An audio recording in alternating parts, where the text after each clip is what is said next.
अस्सलाम वालेकुम फ्रेंड्स। उम्मीद है आप सब लोग खैरियत से होंगे। फ्रेंड्स, आज अगेन एक इम्पॉर्टेंट टॉपिक, बहुत से दोस्तों ने पूछा भी है, और अक्सर ये वीडियो उन लोगों के लिए जो हमेशा इस वजह से परेशान रहते हैं कि उनकी कोई बचपन की ऐसी मेमोरी होती है जो उनको तंग करती रहती है। उस एक तो मेमोरी तंग करती है, फिर वो मेमोरी ज्यादा वर्स होती रहती है। और अगर आप ऐसी सिचुएशन में हैं कि आपकी मेमोरी एक बैड मेमोरी है और आए दिन वो वर्स हो रही है, तो वो फर्दर आपकी मेंटल हेल्थ को बहुत डिस्टर्ब करेगी। उसकी एक रीजन है कि जैसे जैसे आप मेमोरी को रिफ्रेश करते हैं वो वर्स होगी, और जब वर्स होगी तो उससे एंजाइटीज, उससे पैनिक अटैक्स, उसमें स्ट्रेस, डिप्रेशन, इस तरह की चीजें डेवलप हो सकती हैं।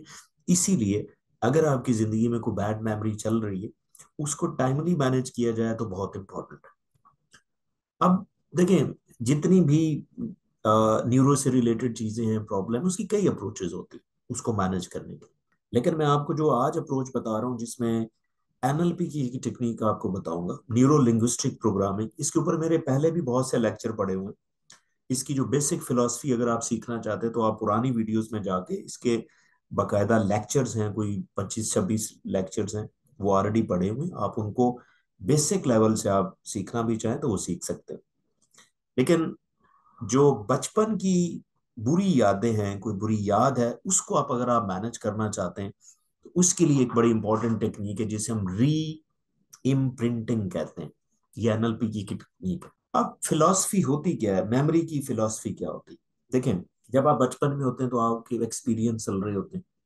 तो अगर आपकी जिंदगी में कोई बैड चीज होती है तो उसकी एक मेमोरी बनती है। यानी जिस दिन आपके साथ वो वाकया हुआ, बुरा वाकया हुआ, वो एक शॉर्ट टर्म मेमोरी में चला जाता है। जब शॉर्ट टर्म मेमोरी में चला जाता है तो जब आप रात को सोते हैं तो वो फिर लॉन्ग टर्म मेमोरी में कन्वर्ट हो जाता है। जब लॉन्ग टर्म मेमोरी में वो चीज कन्वर्ट हो जाती है तो वो एक मेमोरी फॉर्मेशन का एक प्रोसेस कंप्लीट होता है। उसके बाद मेमोरी जो है वो फिक्स हो जाती है, यानी कि इम्प्रिंट हो जाती है, जिसको हम कंसोलिडेशन भी कहते हैं। न्यूरो साइंस की लैंग्वेज में ये मेमोरी कंसोलिडेशन का प्रोसेस होता है कि मेमोरी बन गई। अब वो हो गया, वाकया हो गया। जैसे ही आप बड़े होते हैं और वो टाइम गुजरता है, आप उस वाकये को याद करते हैं ना, जब यानी कि मेमोरी रिकॉल होती कभी, तो उस मेमोरी रिकॉल करने में होता क्या है कि डिपेंड करता है आप किस सिचुएशन में बैठे हुए हैं। कोई और परेशान, किसी परेशानी के टाइम आपने रिकॉल किया है, तो वो जो परेशानी, फ्रेश परेशानी आपको हुई है,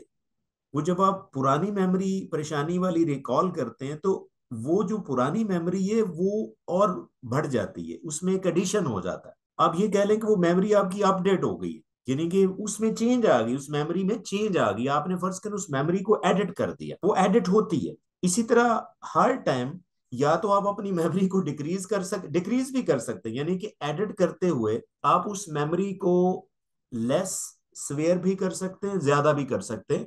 ये डिपेंड करता है कि आपकी अप्रोच क्या है, उस मेमोरी को डील करने की अप्रोच क्या है। और जब आपकी मेमोरी एडिट होती है तो इसको हम रिकंसोलिडेशन भी कहते हैं, यानी कि एक मेमोरी में चेंज होकर एक नई मेमोरी बन गई। अब इसको हम अपनी मर्जी से अगर एडिट करना चाहें कि ये लेस वेयर हो जाए तो वो भी हम कर सकते हैं, और उस टेक्निक को हम री इम्प्रिंटिंग कहते हैं। अब आपने करना क्या है, यानी कि ये होगा कैसे? आप कॉन्शियसली नियत करें कि मैंने इस मेमोरी के ऊपर काम करना है, यानी कि आप थोड़ा सा विजुलाइज करें, आप किसी अच्छी जगह पे, यानी कि अगर आपने कभी सेल्फ हिप्नोसिस सीखा है या थोड़ा बहुत आइडिया है, या सिर्फ आप रिलैक्स ही हो जाए, यानी कि आप एक सुकून वाली जगह पे बैठे, कोशिश करें कि आप अल्फा ब्रेन वेव में हो, जो कि सोने से पहले और उठने के बाद ये वाले अच्छे टाइम है। आप इस टाइम किसी अच्छी सी जगह पे रिलैक्स होकर बैठे, आप कोशिश करें कि 45 के एंगल पे ऐसे बैठे। ठीक है, आंखें थोड़ी सी ऊपर करें। इसके पीछे पूरी साइंस है, ऑब्वियसली आप न्यूरो साइंस वाली वीडियोस देखेंगे तो उसमें बहुत सारी मैंने एक्सप्लेनेशन दी हुई। जब आप ऐसे बैठेंगे तो आपने उस मेमोरी को रिकॉल करना।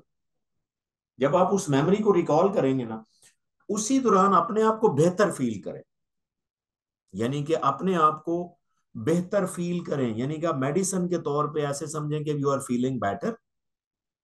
उस मेमोरी रिकॉल करते हुए उससे होगा क्या, आपकी जो मेमोरी का पाथवे है उसमें आप एक नई चीज डाल रहे हैं कि उसको आप डिसेंसिटाइज कर रहे हैं। जैसे आप उसमें अच्छा फील करेंगे, अच्छा फील करें, आप उसको इमेजिन करें, अच्छा फील करें, और उससे जब आप निकलेंगे तो जब रियलिटी में आप कहीं अगले दिन या 2-4 दिन बाद दोबारा देखेंगे और उस मेमोरी को किसी भी टाइम आपके जहन में आती है, तो वो कम सवीयर होगी। और इसको आप ज्यादा प्रैक्टिस जब करते रहेंगे ना, ज्यादा जब प्रैक्टिस करते रहेंगे, तो होगा क्या कि ये आपकी मेमोरी जो है ना, ये वीक होती जाएगी। आप इसको डिलीट नहीं कर सकते, ये एक और जहन में रखिएगा। डिलीट नहीं होगी, यानी कि आपको तंग नहीं करेगी, डिलीट भी नहीं होगी। तो ये एक सिचुएशन है। अगर हाँ, इसका मैं एक आपको शॉर्टर वर्जन बताऊं ना, शॉर्टर वर्जन ये है कि कभी भी आप अच्छा फील कर रहे हो, उस टाइम वो पुरानी मेमोरी याद याद कर ले, बैड मेमोरी। तो अच्छा सोचते हुए बैड मेमोरी आएगी ना, तो पता क्या है, आपकी वो बैड मेमोरी में थोड़ा सा अच्छा टच चला जाएगा। हैप्पीनेस जब आएगी तो वो पुरानी मेमोरी एडिट हो जाएगी। हाँ, ये उतनी इफेक्टिव नहीं है जितनी आप एक फोकस करके ये करेंगे, लेकिन ये एक शॉर्ट वर्जन भी है। तो अगर आप इस तरह करेंगे, बार बार करेंगे, तो ये न्यूरोप्लास्टिसिटी की वजह से आपका एक नया पाथवे बन जाएगा। वो मेमोरी आपके लिए इतनी पेनफुल नहीं होगी। तो इसलिए अगर आप चाहते हैं कि आपकी कोई भी पेनफुल मेमोरी जो है इस तरह डिसेंसिटाइज हो, कम हो, तो ये आप री इम्प्रिंटिंग टेक्निक जो है वो एनएलपी की आप जरूर यूज करें, और इंशाल्लाह आपको फायदा होगा। But still, if you have any question, please write me in the comment section and definitely I will answer. Thank you.